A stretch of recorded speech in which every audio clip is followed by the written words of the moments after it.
So you are probably wondering how this is possible. Well, let me explain. Following World War I, large numbers of discharged veterans who served in the war were given land by the Australian government to take up farming within Western Australia, often in agriculturally marginal areas. With the onset of the Great Depression, in 1929, these farmers were encouraged to increase their wheat crops, with the government promising, and failing to deliver, assistance in the form of subsidies. In spite of the recommendations and the promised subsidies, wheat prices continued to fall, and by October 1932 matters were becoming intense, with the farmers preparing to harvest the season's crop while simultaneously threatening to refuse to deliver the wheat. The difficulties facing farmers were increased by the arrival of as many as 20,000 emus. Emus regularly migrate after their breeding season, heading to the coast from the inland regions, with the cleared land and additional water supplies being made available for livestock by the Western Australian farmers. The emus found that the cultivated lands were good habitat, and they began to foray into farm territory, in particular the marginal farming land around Chandler and Walgalan.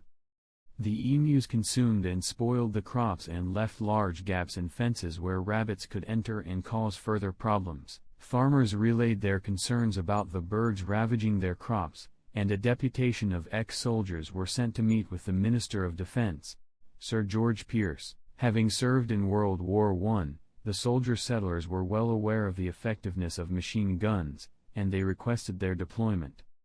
The minister agreed, but the guns were to be used by military personnel. Troop transport was to be financed by the Western Australian government, and the farmers would provide food, accommodation, and payment for the ammunition. Pearce also supported the deployment on the grounds that the birds would make good target practice.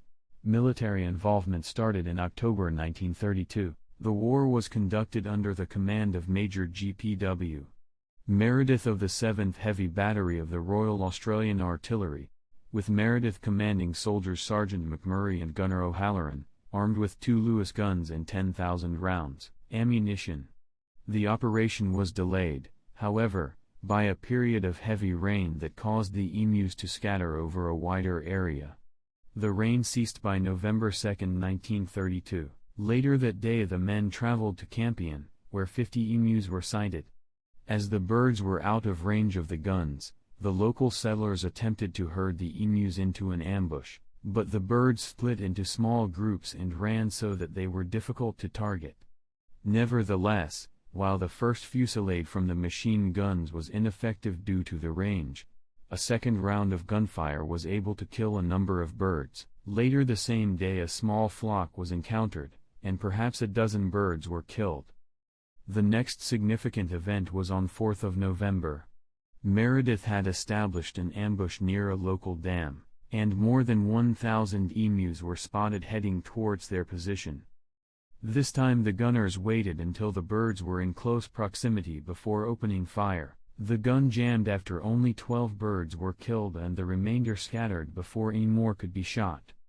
No more birds were sighted that day. In the days that followed, Meredith chose to move further south, where the birds were reported to be fairly tame, but there was only limited success in spite of his efforts. Throughout 1930 and onward, exclusion barrier fencing became a popular means of keeping emus out of agricultural areas, in addition to other vermin, such as dingoes and rabbits. In November 1950, Hugh Leslie raised the issues of emus in federal parliament and urged Army Minister Josiah Francis to release a quantity of .303 ammunition from the Army for the use of farmers.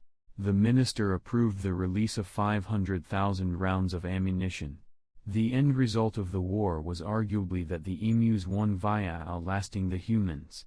While there were no human casualties, only 986 of the roughly 20,000 emus were killed, and 9,860 bullets had been used up. So that's it guys, don't forget to like and subscribe.